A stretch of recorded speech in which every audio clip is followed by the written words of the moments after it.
vamos a hablar de un tema muy importante. Vamos a abrir la Biblia en Colosenses, capítulo 3 de Colosenses. No sé si ven bien ahí en el fondo. Colosenses, capítulo 3. Hay una vestidura que como hijos de Dios de la cual debemos estar ceñidos, no solo de la armadura de Dios de Efesios 6, sino también vestidos con los frutos del Espíritu, ¿verdad? Vestidos de una forma que manifieste al mundo espiritual y al mundo físico de que somos hijos de Dios. ¿Sí? Nuestras acciones revelan quiénes son de Dios. Y dice el capítulo 3, versículo 12, dice: vestíos pues como escogidos de Dios, santos y amados, de entrañable misericordia, de benignidad, de humildad, de mansedumbre, de paciencia, soportándoos unos a otros y perdonándoos unos a otros, si alguno tuviere queja contra otro, de la manera que Cristo os perdonó, así también hacedlo vosotros. Y sobre todas estas cosas, vestíos de amor, que es el vínculo perfecto, y la paz de Dios gobierne en vuestros corazones, a la que asimismo fuisteis llamados en un solo cuerpo, y sed, ¿cómo?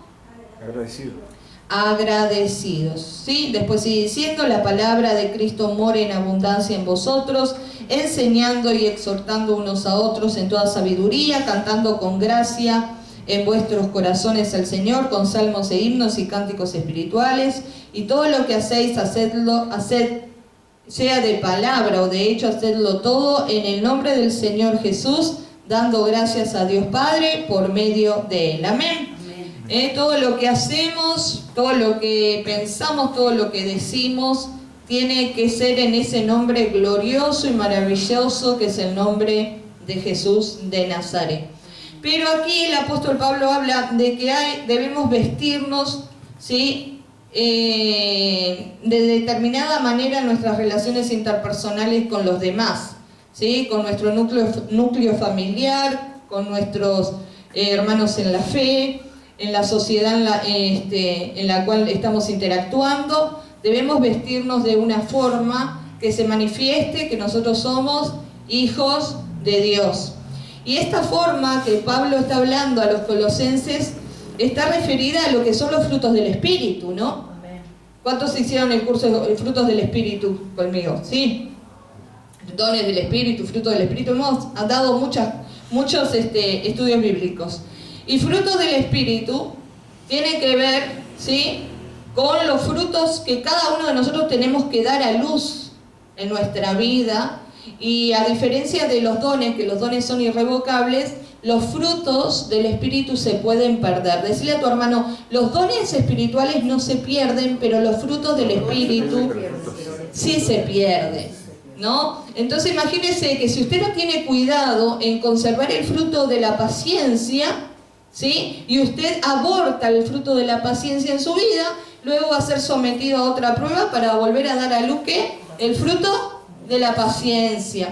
Si usted no conserva y retiene en su vida el fruto de la benignidad, como dice Pablo aquí, ¿sí?, y en vez de ser benigno se empieza a poner maligno, ¿qué sucede? Usted aborta el fruto de la benignidad y luego tiene que pasar por un proceso para dar de vuelta el fruto de la benignidad. Entonces tenemos que ser muy sabios en eso, que cuando demos a luz un fruto del Espíritu Santo, amor, gozo, paz, paciencia, benignidad, bondad, mansedumbre, templanza, fe, de conservarlo. Decirle a tu hermano: conserva esos frutos. Conservalos. Porque el enemigo y el mundo que nos rodea va a pelear tenazmente para que nosotros pierdamos esos frutos. Yo sé que no es fácil a veces conservar el fruto del amor, porque hay personas que son difíciles de amar, ¿verdad? Sé que no es fácil a veces conservar el fruto de la paciencia, porque hay gente que nos saca, ¿verdad? Nos salta la térmica. ¿No? Hay personas que les salta la térmica. Nosotros de golpe estamos allá y de golpe se apaga todo y digo, bueno, saltaron las llaves, saltó la térmica, ¿verdad? Entonces, pero Pablo dice aquí a la iglesia de Colosa, que debemos, en lo posible, tratar de conservar esos frutos, porque se pierde a través de las relaciones interpersonales. Por eso dice en el versículo 13, soportando unos a otros. Decirle a tu hermano, me tenés que soportar. Soportame un poco, ¿qué hacer? Tenemos que soportarnos. ¿Qué es un soporte? A ver. Ahí el trípode está haciendo de soporte de la cámara. Sí, ¿No? soportar el peso. Capaz que el trípode es, ¿no? Sí. Se revela el trípode y dice, no, que siempre me están poniendo esta cámara, no quiero esta cámara. Pues no se quiere encuadrar bien. Me Claro. ayuda a encuadrar bien. Cada cual cumpla su función, ¿verdad? Y debemos, dice, soportense unos a otros. Y esto es a lo que vamos hoy también, perdonaos unos a otros. Si alguno tuviere queja contra otro, de la manera, mire, ¿de qué manera? De la manera en la que Cristo os perdonó, así también hacedlo vosotros. ¿Cómo tenemos que perdonar nosotros a nuestros ofensores? De la manera en la que Cristo sabe perdonar. Amén. La manera en la cual Cristo nos perdonó.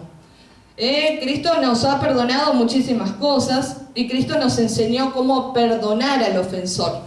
Y esto es sumamente importante para la vida cristiana, hermano, porque el amor y el perdón son dos baluartes de lo que fue la vida de Cristo. ¿Sí? Entonces, el perdón no es una opción. Dios no nos da la opción de que si queremos perdonar o no. En la vida cristiana, el perdón es una decisión y un estilo de vida del cristiano nacido de nuevo, del Hijo de Dios. Debemos perdonar las ofensas, debemos perdonar a los que nos ofenden. Y acá Pablo lo dice, que debemos hacerlo de la manera en la cual Cristo lo hizo. Entonces, los maridos, dice la palabra de Dios, que deben perdonar a sus mujeres para que sus oraciones no tengan estorbo delante de Dios. ¿No? Por un ejemplo que le doy. Pablo, en una de las cartas a otra de las iglesias, le dice, al que ustedes perdonan, yo también lo perdono, para que Satanás no gane ventaja alguna sobre nosotros. Entonces, nosotros como hijos de Dios, no podemos retener en nuestro corazón falta de perdón, resentimiento, ofensas y enojos, porque eso está dañando nuestra relación con Dios, nuestra relación con los demás y nuestra relación con nosotros mismos, porque la falta de perdón, el resentimiento, la ofensa, el enojo, nos envenena el espíritu, el alma y todo el cuerpo. ¿Se entiende lo que digo? Cuando Dios siempre nos ha mandado a perdonar, no es para decir, porque yo entiendo que a veces el Hijo de Dios, eso le cuesta, porque dice, ay, voy a quedar como un tonto, voy a quedar como una tonta, siempre me están ofendiendo y siempre tengo que estar perdonando. ¿Verdad que a veces resistimos eso? Porque siempre voy a quedar como un tonto, como una tonta. No, hermano, nadie está quedando como tonto ni como tonta. Porque nadie que obedece la palabra de Dios queda como tonto o como tonta. Lo que está haciendo el hijo y la hija de Dios cada vez que suelta un espíritu de perdón, ¿sí?, está liberándose de las ataduras que el enemigo quiere tirarle. Está liberándose del veneno, de la amargura que puede llegar a su corazón. Está liberándose de las redes que el enemigo tiende sobre nuestras vidas para poder cautivarnos.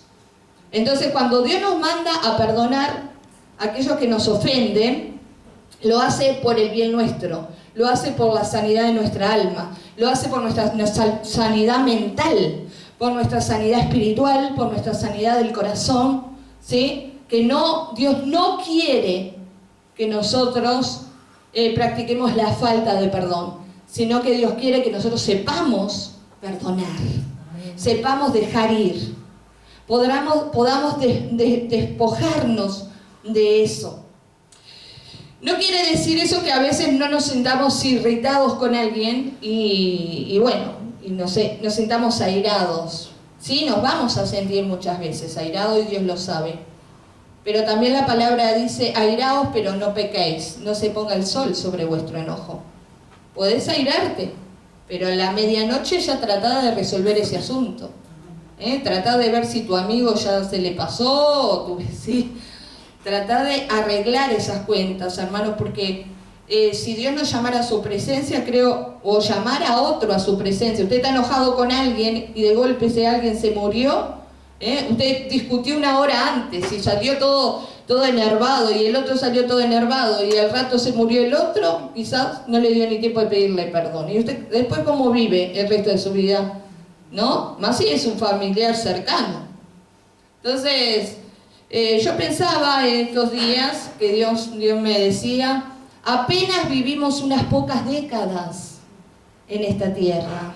No tenemos tantas décadas en esta tierra. En la eternidad sí, de la eternidad no nos saca nadie. Pero acá viviremos una década, 2 décadas, 3, 7 décadas, 8, 9, 10, pero vamos a salir. Entonces tenemos que vivir las décadas que nos queden, ¿sí? De una manera en la cual los frutos del Espíritu guíen nuestra vida, en nuestras acciones. Vivir en paz, vivir en amor, vivir en benignidad, vivir en fe. Y no permitir que a veces el retener la ofensa o el retener la falta del perdón nos amargue la existencia. ¿Sí? Dañe nuestra relación con Dios y con los demás y con nosotros mismos. Sé que hay cosas que son difíciles de perdonar, pero si Cristo pudo perdonar y Cristo vive en tu corazón y en mi corazón, tenemos el poder y la fuerza en Cristo para poder perdonar. ¿Amén? Gloria a Jesús. Gloria a Jesús. Gloria a Jesús. Dice aquí que debemos perdonar de la manera en que Cristo nos perdonó. Una vez, ustedes lo saben, el apóstol Pedro agarró aparte a Jesús y le dijo, Jesús, ¿cuántas veces, cuántas veces tengo que perdonar a mi hermano que peca contra mí? Porque yo creo que 7 puede ser un número. Un número adecuado, 7 veces. Y Jesús le dijo, no te digo 7, te digo hasta 70 veces 7, Pedro. Imagínense que Pedro era un calderita de lata. 70 veces 7, porque es importante para Dios que sepamos perdonar. Amén. Y restaurar los vínculos. ¿Sí? A veces algunos no quieren restaurar el vínculo porque el otro no es como ellos quieren. Usted quiere que alguien sea como usted quiere que sea. Y como esa otra persona no es así, usted no la puede aceptar. Y ahí yo perdono, pero no quiero restaurar ningún vínculo. No lo quiero ni ver. Hermano, cada cual somos como somos. Si Cristo nos aceptó así como éramos, ¿sí? Y después Él se encargó de ir transformando y limpiando nuestra vida, nuestro corazón. ¿Por qué nosotros queremos que los otros sean como nosotros queremos que sean? Y si no son así, bueno, ya. Hermano, Cristo te mandó a amarlo igual, a tolerarlo, a soportarlo igual, a orar por él, porque el otro también capaz que al ver tu vida transformada por el poder de Dios, por ahí le da ganas de cambiar como tú, de ser como tú. Entonces, es una práctica que nosotros debemos mantener a diario. Mantener a diario. Estar vestido de los frutos del Espíritu. Conservar esos frutos que nos dio tanto trabajo dar a luz. No perderlos por cualquier cosa. Y sabemos que una de las cosas que más provocan para que nosotros pierdamos los frutos son las ofensas. Es el perdón, es que cualquier cosita me enojé, cualquier cosita me ofendí. Hay gente que se ofende con la palabra de Dios. ¿Sabe que hay gente que se ofende con la palabra de Dios? Ay, porque el pastor o la pastora o el hermano estaba hablando todo lo mío, todo de mí. Nadie está hablando de nadie, no está hablando de la palabra de Dios. Y se ofenden allá. Algunos se fueron enojados, ¿verdad? Porque la pastora estaba hablando y todo eso era para mí. Y yo qué sé, hermano, lo que vos estás haciendo, no. El que sabe quién es. ¿Quién sabe? Si yo te estoy enseñando acerca de que le tenés que dar a Dios lo que es de Dios, de la siembra y la cosecha, de la ofrenda, del diezmo. Claro, hay gente que no lo hace, no siembra nada en su vida, siembra toda otra cosa. Entonces después se sienten identificados. Pero uno tiene que predicar ¿qué? La palabra de Dios, ¿no? El que ha decidido tomar el desafío que la palabra dice, que traigan las ofrendas y los diezmos, la alfolía y el alimento a la casa de Dios. Y bueno, hay hermanos que han dado testimonio, no solo acá, en todas las iglesias, que a ellos su economía ha mejorado, que a ellos les ha ido mejor. Entonces, ¿qué se quiere? ¿Que a veces uno no lo enseñe? Entonces, uno tiene que enseñar ¿qué? La palabra de Dios.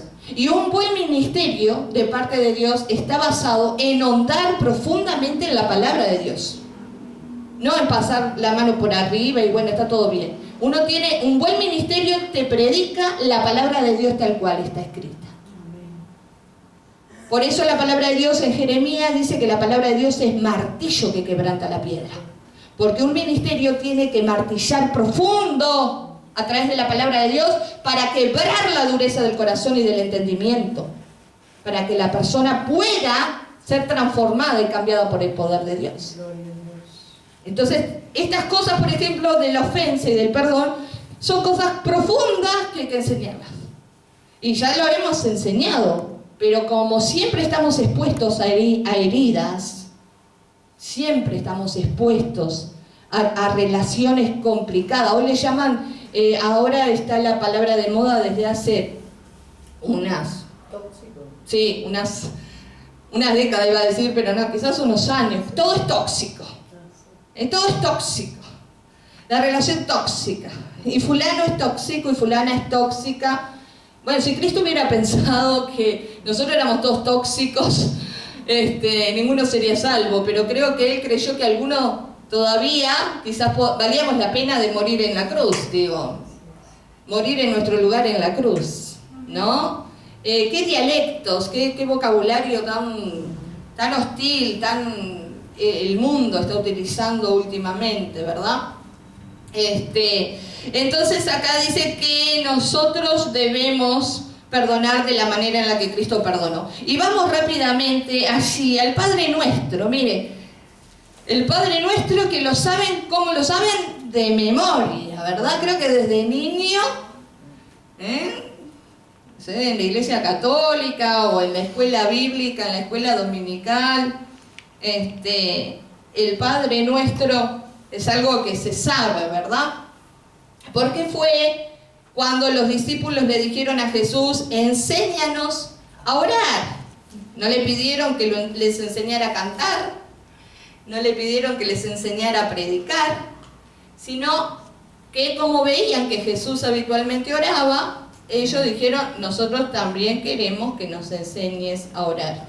Y en el Padre Nuestro, el perdonar la ofensa, es algo que Jesús también lo destacó. Decirle a tu hermano, Jesús en la oración del Padre Nuestro, destaca como una prioridad el perdón. Lo destaca. ¿Sí? Y dice así, capítulo 6, versículo 9 en adelante, dice, vosotros pues oraréis así, Padre nuestro que estás en los cielos, santificado sea tu nombre. Venga tu reino. Hágase tu voluntad como en el cielo, así también en la tierra. El pan nuestro de cada día, dánoslo hoy. Y perdónanos nuestras deudas, como también nosotros perdonamos a nuestros deudores. Y no nos metas en tentación, mas líbranos del mal, porque tuyo es el reino y el poder y la gloria por todos los siglos. Amén. Y después sigue diciendo, porque si perdonáis a los hombres sus ofensas, ¿qué dice? Os perdonará también a vosotros, vuestro Padre Celestial. Vamos a repetirlo todos. Porque si perdonáis a los hombres sus ofensas, os perdonará también a vosotros vuestro Padre Celestial. Mas si no perdonáis a los hombres sus ofensas, tampoco vuestro Padre os perdonará vuestras ofensas. Qué grave eso. Qué grave que es esto.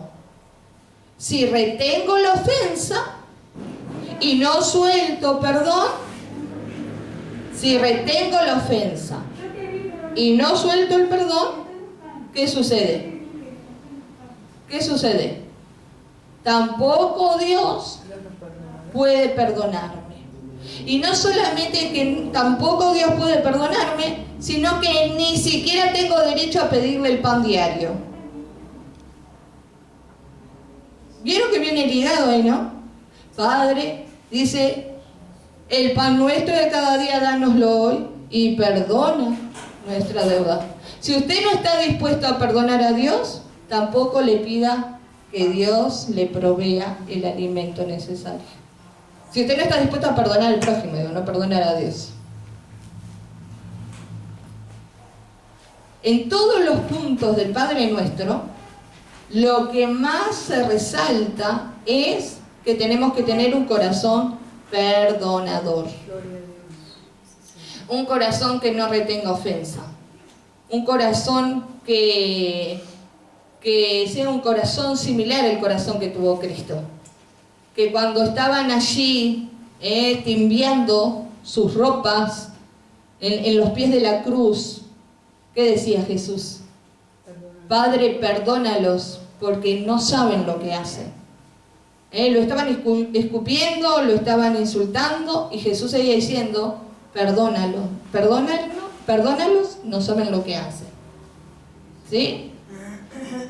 Yo creo que de todos, quizás de una forma u otra, a veces nos hemos sentido ofendidos o heridos, y mientras estemos en esta tierra, es algo con lo que vamos a convivir. Quizás no a diario, pero quizás mensual, o quizás anual, porque las relaciones humanas, el interactuar con otras personas, muchas veces va a generar, porque somos de diversos caracteres, ¿verdad? Va a generar determinadas heridas, determinados estar incómodos, sentirnos mal, ¿verdad? Pero tenemos que saber vivir sobre esas cosas, poder vivir sobre todas esas cosas que suceden y vivir de acuerdo a la palabra de Dios y de acuerdo a lo que Cristo Jesús nos ha enseñado, ¿sí? Sobrevolar sobre esas cosas, aprender a soltar la ofensa, aprender a perdonar y olvidar, porque ese es el verdadero perdón bíblico. Dice Miqueas, que Dios como tú, que perdona y olvida la maldad del remanente de su pueblo y se deleita en tener misericordia. Si queremos vivir en un espíritu libre, ¿sí? Si queremos sentirnos, aleluya, sin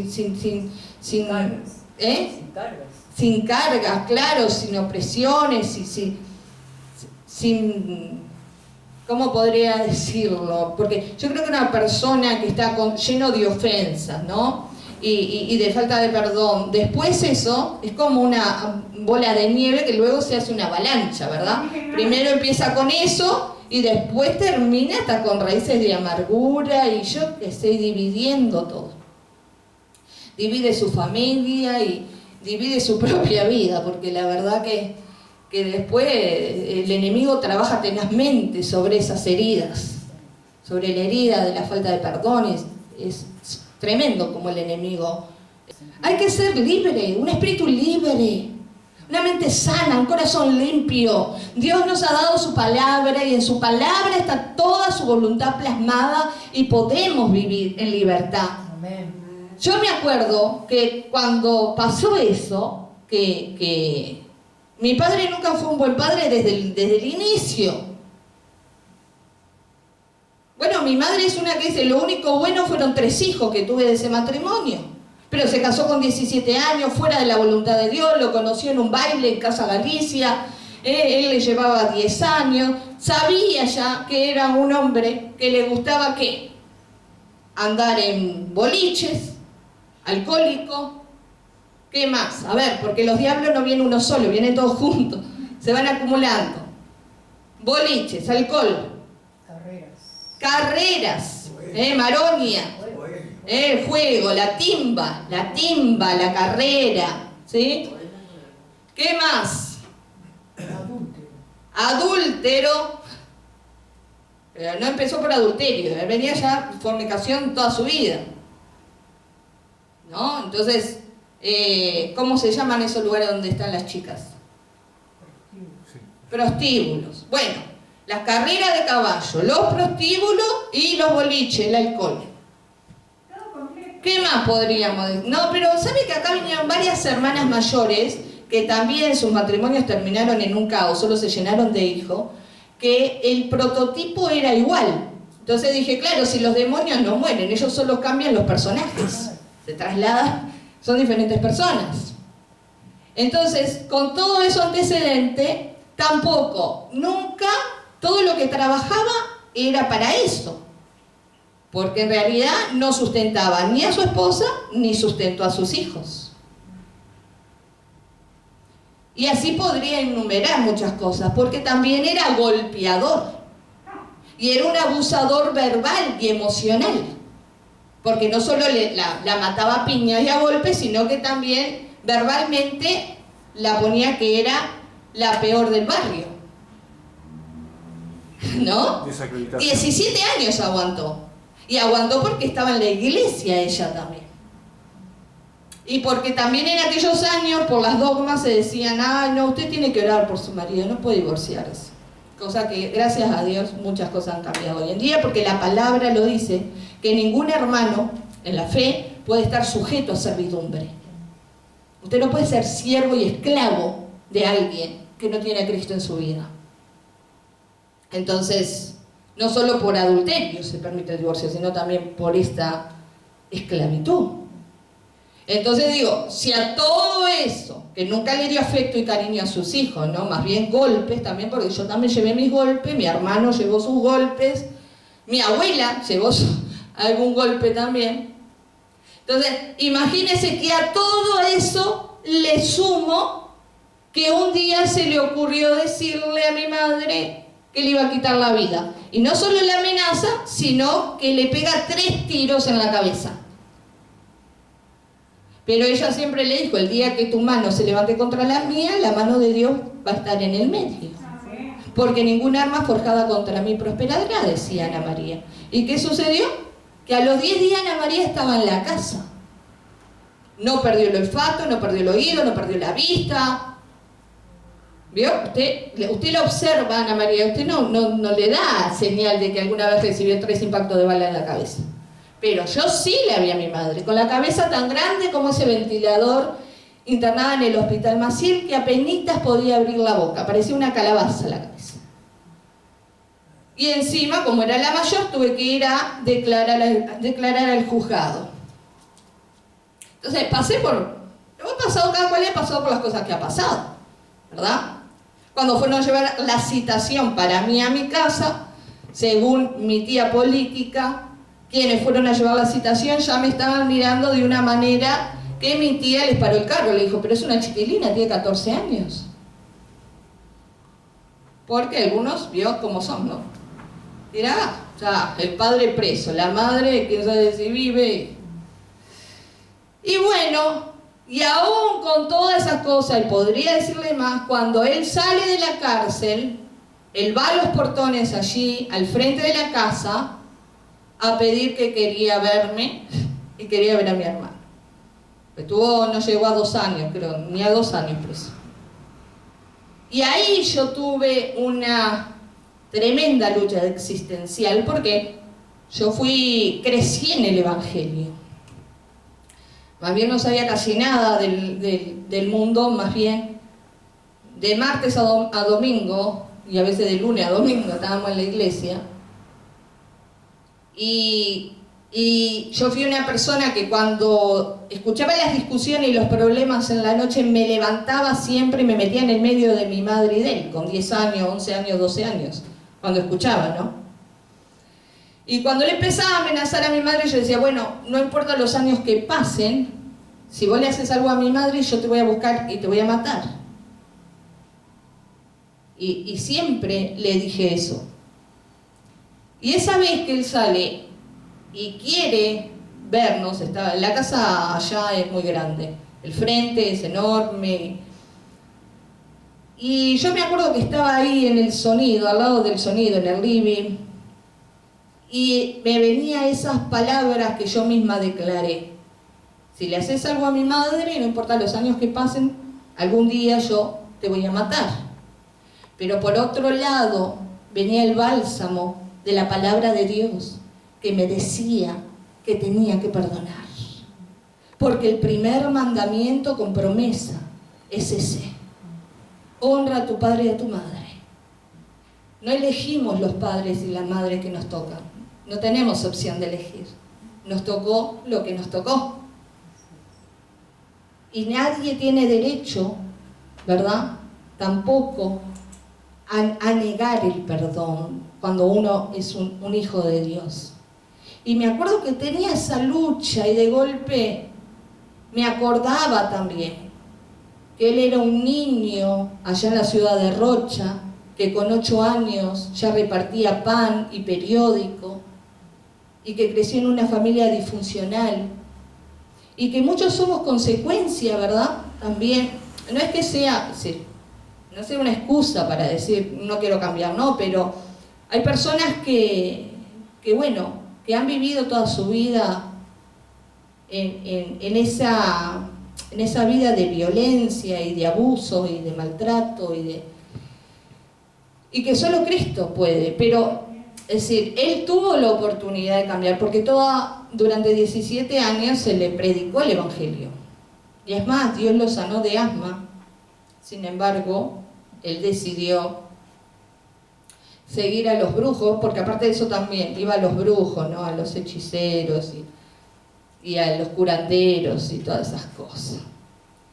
Pero acá vamos a mi corazón, que con todo eso, y que después salió de la cárcel, mire, y nunca, si hacía algún trabajo, nosotros nunca vimos un peso, ni mi hermano, ni yo, ni nada, porque la mantención nunca existió. Yo recuerdo que estaba allí y tenía esa lucha y mi madre me decía: ¿tu padre te quiere ver? Y salí, te quiere ver. Y yo, y por dentro, y que no sé, hasta que uno tomó el coraje de Dios. Vio que a veces, como digo, a veces uno tiene un ángel del cielo acá y el otro, un ángel caído, el otro con el tridente de este lado. Entonces el del tridente de este lado, el diablito, le grita: no hagas eso. Y el otro le dice: sí, hacelo. Y me acuerdo que esa fue la experiencia más liberadora de perdón que tuve. Porque desde el momento en que dije: bueno, sí, está bien, lo voy a ver, empecé a dar pasos, y cada vez, del living, ahí donde estaba yo, hacia el frente y la vereda, son unos cuantos pasos, pero lo único que recuerdo en ese momento, que cada paso que daba, mis lágrimas brotaban así, vio como, no sé, era la Llorona del Parque Rivera. Lloraba, y yo creo que Dios iba limpiando mi vida, limpiando el corazón, limpiando toda esa ofensa, limpiando toda esa amargura, ese resentimiento, ese enojo, esa bronca que tenía hacia él. Que me acuerdo que cuando llegué a la vereda y lo miré, escuché la voz de Dios que dice: mía es la venganza, yo doy el pago. Y cuando lo vi, no necesitaba yo vengarme por mí misma, porque no tenía nada ya de qué vengar. Era un hombre digno de lástima y de compasión. Un hombre que era alto, buen mozo, morocho, estaba reducido a nada.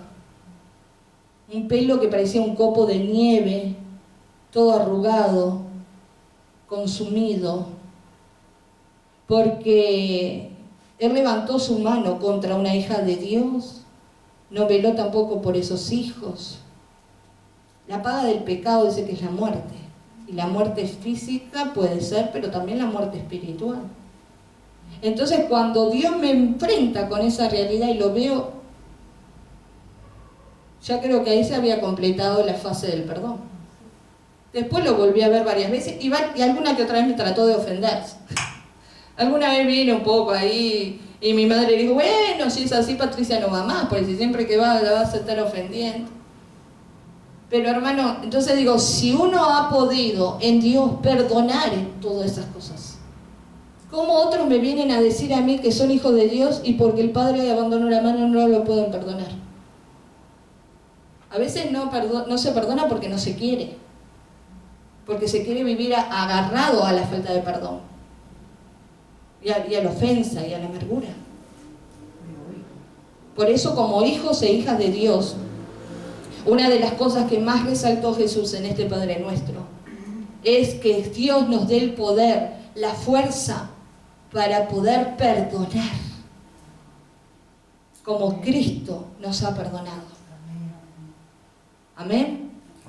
Así que hermano, no sé cuántos años nos queden por delante, pero sí tenemos que saber esto, que siempre vamos a estar expuestos a alguna ofensa o alguna... Ana María hablaba hoy de las calumnias, ¿verdad? Que a veces nos levantan calumnias, a veces dicen cosas que no son. Y bueno, siempre vamos a estar expuestos mientras estemos en este mundo, siempre vamos a estar expuestos a algo. A alguien que diga algo que no es de nosotros o alguna cosa que pase. Pero siempre, como hijas e hijos de Dios, debemos llevar esa ofensa y ese dolor y esa angustia, ese sufrimiento que nos causan a la presencia de Dios. Amén. Para ser libres, para que el Señor nos ayude a perdonar y a olvidar. Amén. Y dejar ese problema en las manos de Dios.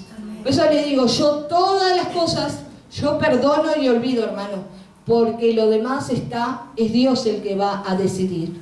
Él es el juez del universo. Él es el que le da a cada cual lo que corresponde. Pero en cuanto a nosotros, siempre tengamos ese espíritu libre, ese espíritu perdonador, para que podamos recibir el pan de cada día. Amén. Para que podamos también ser perdonados por nuestro Padre, que todo lo ve, que todo lo sabe.